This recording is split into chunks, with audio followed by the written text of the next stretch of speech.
Hello, I'm Franz Spohn. I'm here at Nasco, and I am going to show you how to screen print on textiles, on fabric. And I did a little design. I used some indie ink with some old-fashioned pen nibs. I'll hold this up so you can see a little bit better.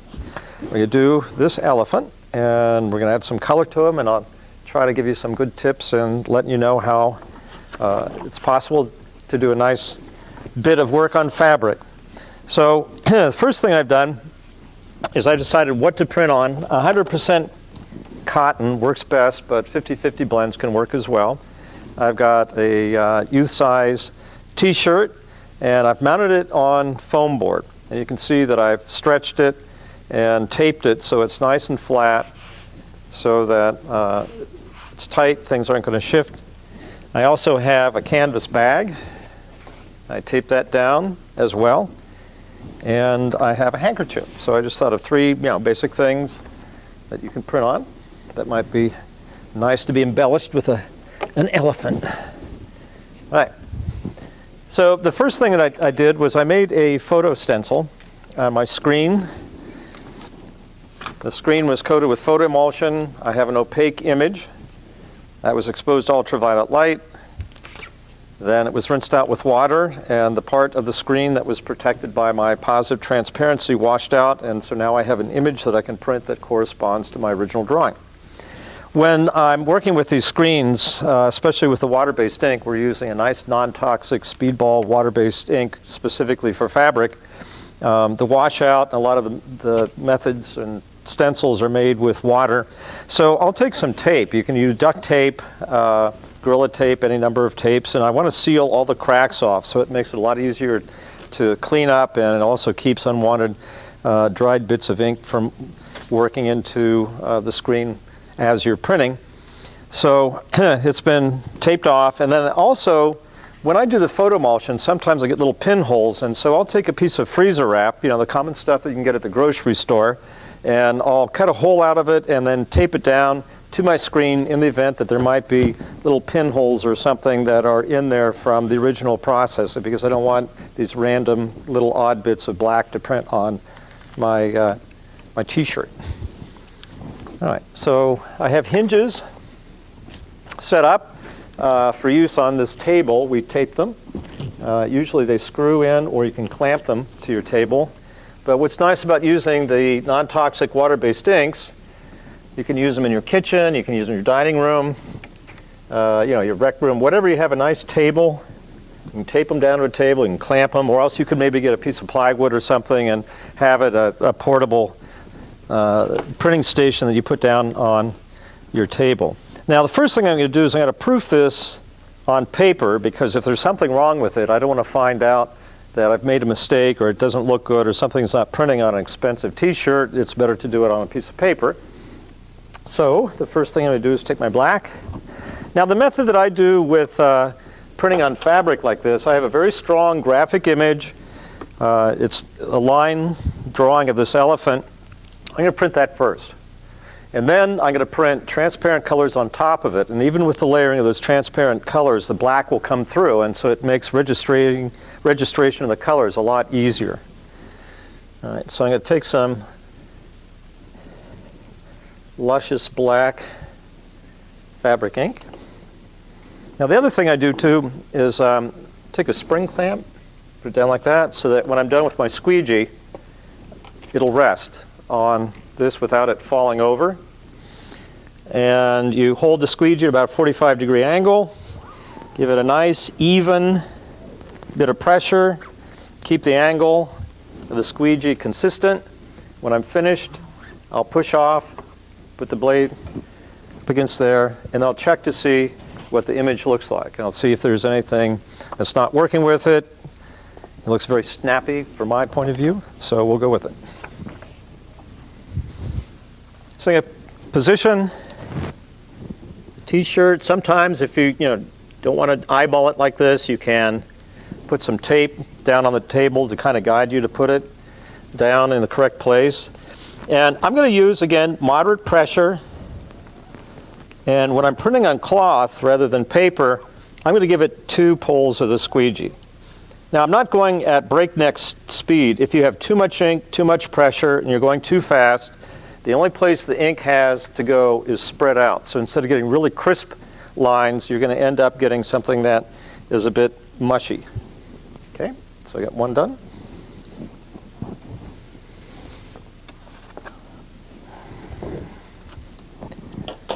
All right, now this is a canvas bag. Could be a nice little book bag. All right, I want to try to avoid getting too close to any seams.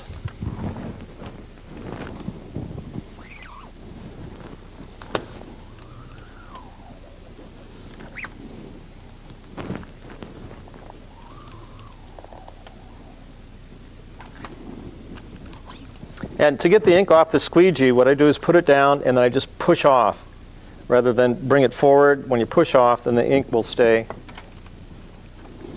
Okay. So I've got on the bag.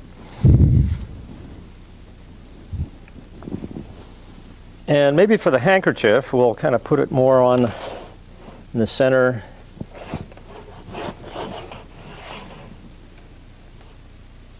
Okay.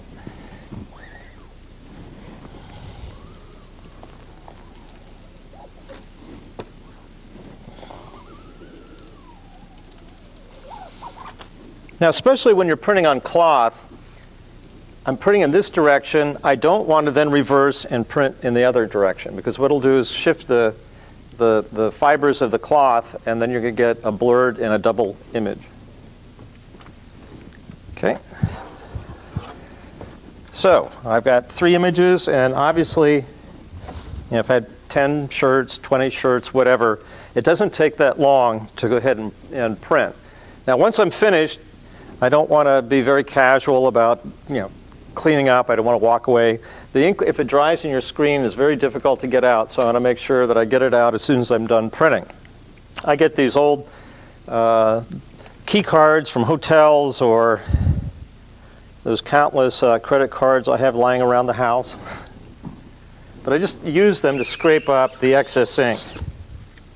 You can reuse the ink, put them back, and it makes it a little bit easier to clean up.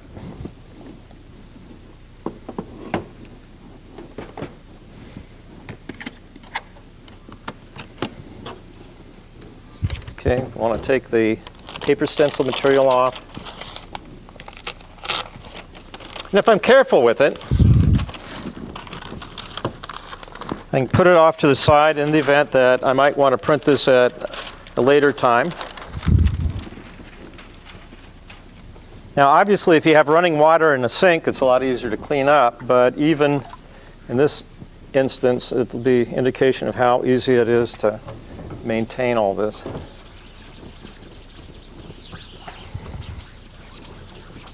I do a lot of my printing at home, and I've got a large restaurant sink with one of those dishwasher pre-wash sprayers. So it doesn't take any time at all for me to clean screens at home. But you want to make sure that you get all that ink out of that screen. As I mentioned, if you let that dry, then you will have problems in the future. But these screens can be used over and over again. There's a reclaiming agent that's very similar to bleach that takes the photoemulsion off, so there's no reason why you couldn't do hundreds of prints with the same screen. You just keep on changing the stencil to suit your needs.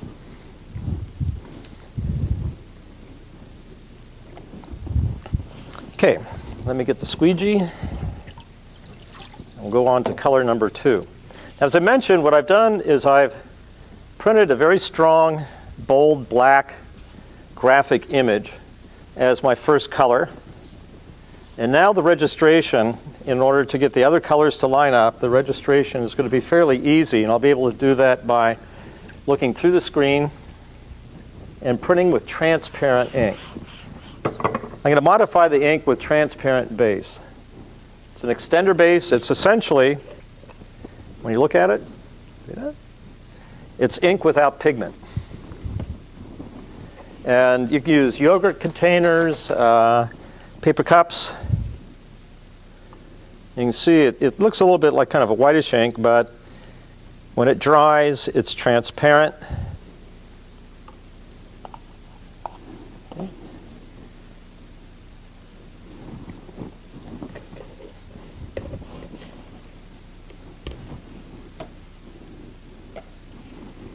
So we're going to actually print with a yellow.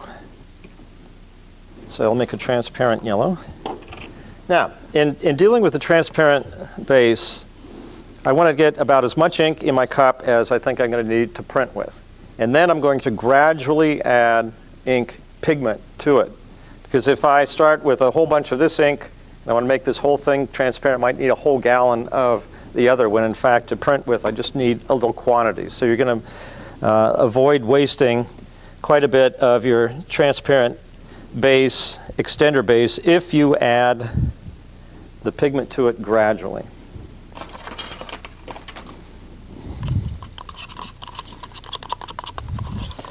Now you want to make sure that you thoroughly mix the ink so that as you print you don't get streaks. Now start off with adding a little bit of pigment, and then that one piece of paper that I had with the elephant on. I can do what's called a tap out. I can take a little bit on my finger and I can put it and move it around and kind of see how transparent it is. It looks good, and by comparison, I don't know if the yellow is going to actually show up on camera here, but you can see by adding the extender base to the full-blown pigment that it's a lot lighter, and it definitely is transparent enough that it should work with what we want it to do in terms of our printing on fabric.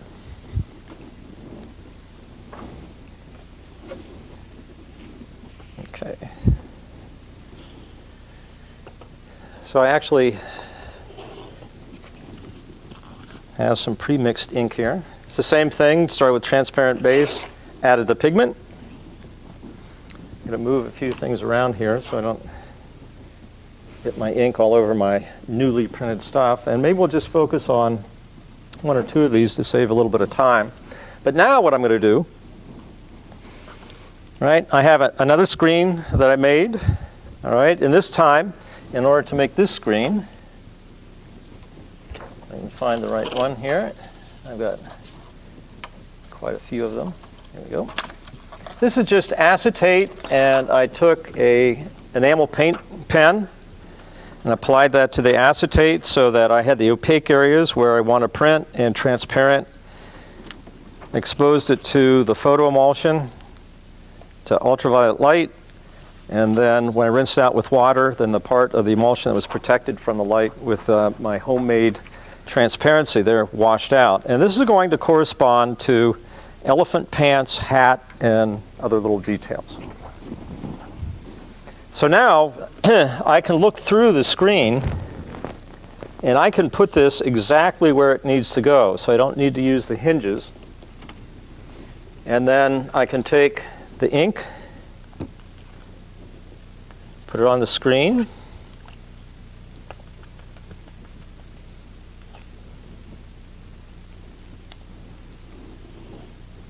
off to the side. You'll hold the screen, and I'm going to squeegee it. Now, I've been doing this for quite some time, and I've really developed my screen muscle, so it works for me. But if you feel in the beginning that you can't hold the screen steady enough, then you could get somebody else to hold the screen solidly down so that as you print, the screen doesn't move. All right, and again, like I always do, 2 pulls. I'll lift it up. And so now I have the yellow registered on the piece. And then now we will put the next one on.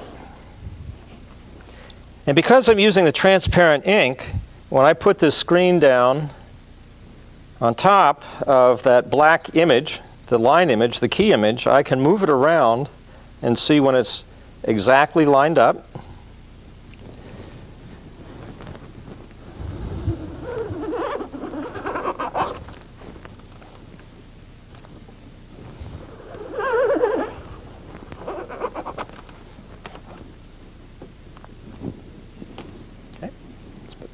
side for a minute.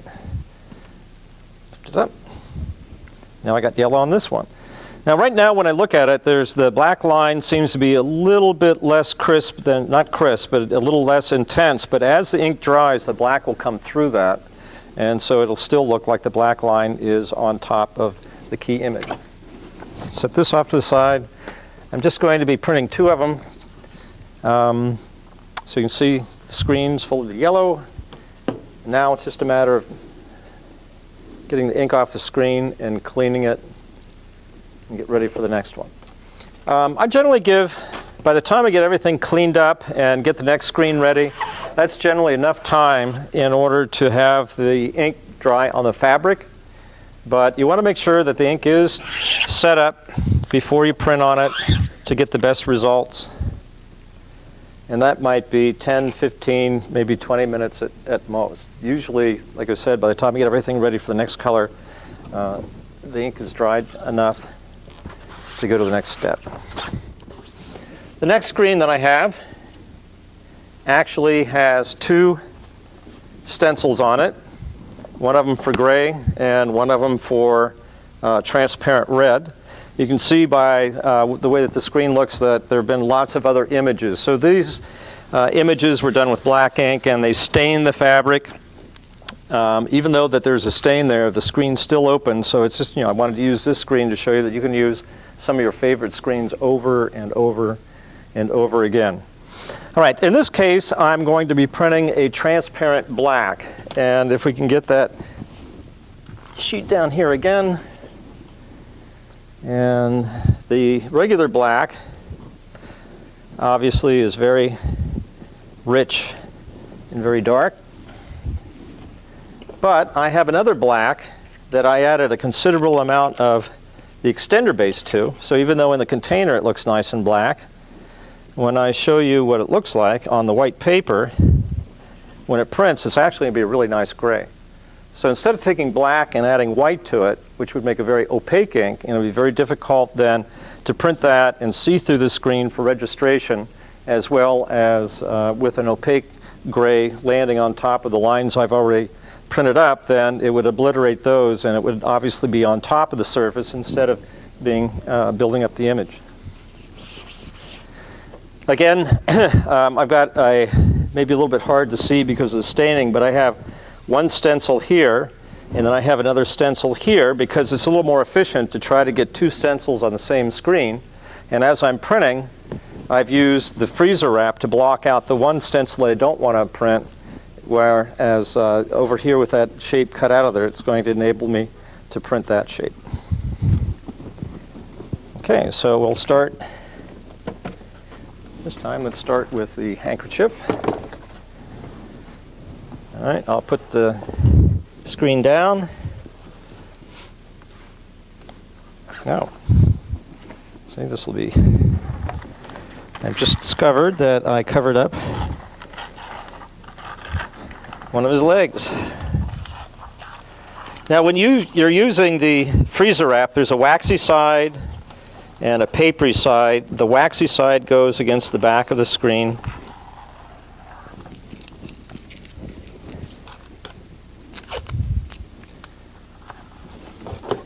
Okay, now we're in business.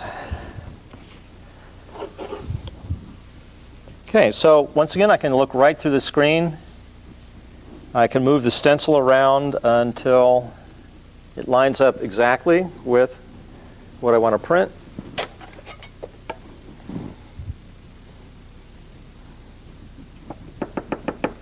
I'll put my transparent black ink out there.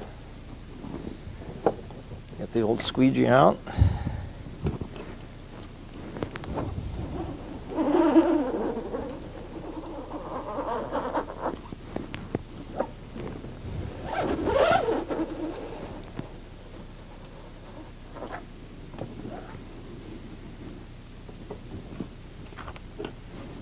Lift it up.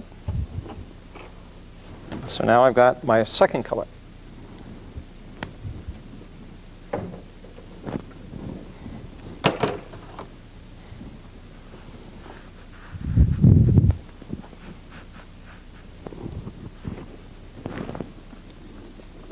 you have a little bit of time. You don't want to lollygag while you're doing this. Kind of go answer your phone and get a snack or something like that once you start printing. But you have enough time that you can make sure that you get this placed exactly where it needs to be.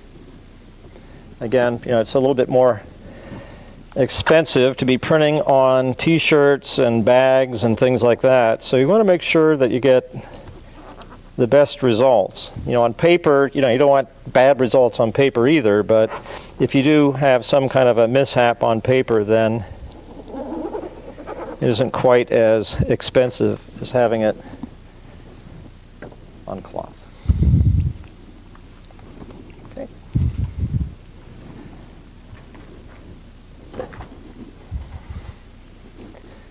Now before I wash it up, I take my paper stencil off. And what I'll do now is very quickly I'll proceed, and I have several other flat layers of color similar to those to print. And we'll do that, sequence it, and then I have one or two other little tips to give you at the very end. Okay. This is a transparent magenta. When it lands on top of the yellow, it should give us a nice red, and when it's on top of the raw fabric, it'll give us a pink. So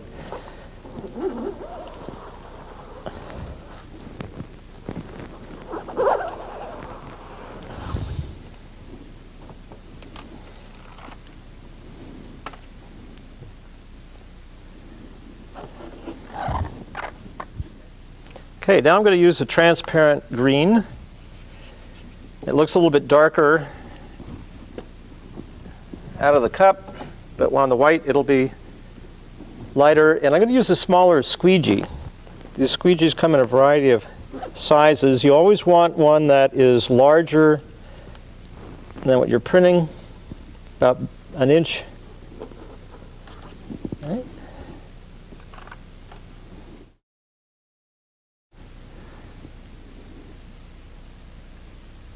There's the green.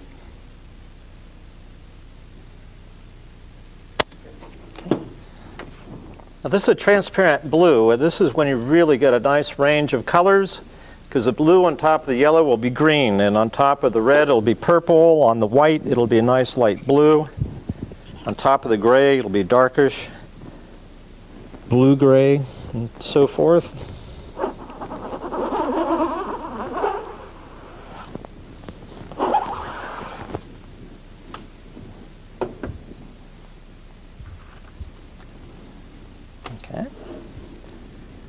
So it's a way you can get a little extra dimensional quality and get a whole range of colors with just one additional transparent blue.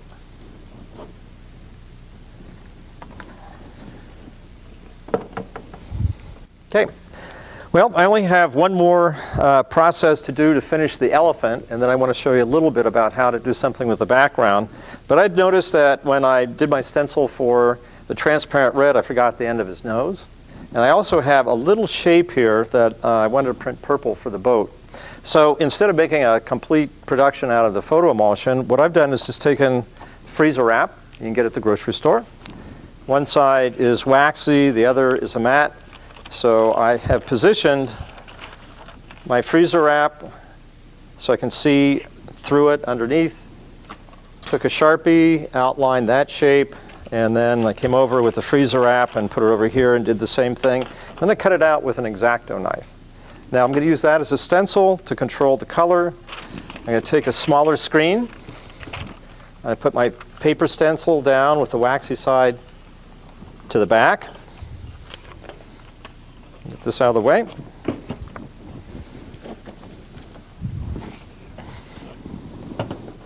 Okay, once again, because I'm using transparent inks, I can position this right at the bottom of his trunk, and the shape of my cutout stencil corresponds with that. I want it to be the pink. Now the other thing I did, I had an extra squeegee here. And I cut it down, so I have two small squeegees now. So I'll print the end of the elephant trunk first. Give it a couple swipes of that, and then I'll make sure I don't have a lot of ink coming over there. And then I will take my purple ink and I will position the boat where it belongs.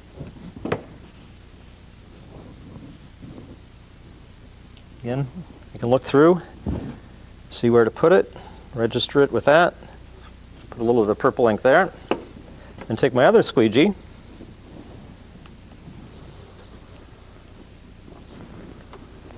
and then print that shape. So if I had multiple copies like I originally started with, then I could do the same thing. I can get the purple and I can get the pink. So the elephant's done. Next step is the background. Okay, for the last step, I want to do something a little bit with the field of the handkerchief. So I made a stencil that had a bunch of little targets on it. And to kind of control which one I'm printing, I took our friend the freezer wrap and cut a hole of it and then taped it onto the back of the screen. And now what I'm going to do is called scatter printing. Take a little bit of this ink, and this time I'm using this beautiful fluorescent green.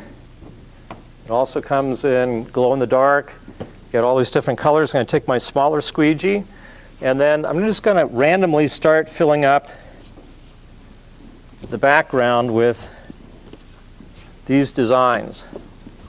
Now I want to make sure that I don't put the screen back on top of something that's wet that I've already printed, because it'll offset.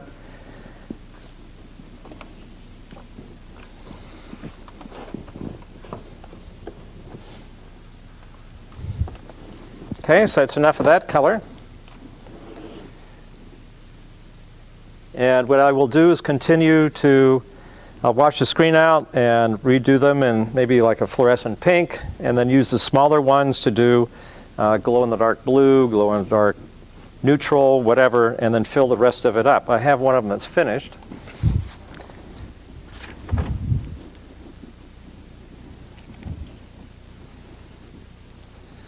Okay, so you can see the overall effect. You've got the elephant in the center, and then you have a pretty active pattern in the background. So you can be artistic even when you blow your nose. Now, the one thing that you want to make sure, as soon as you're done printing, this is water-based ink, and to make it permanent so that you can wash it, you just need to heat set it with an iron. Set it on the highest setting that the cloth that you're using can take, and iron each section for about 5 minutes.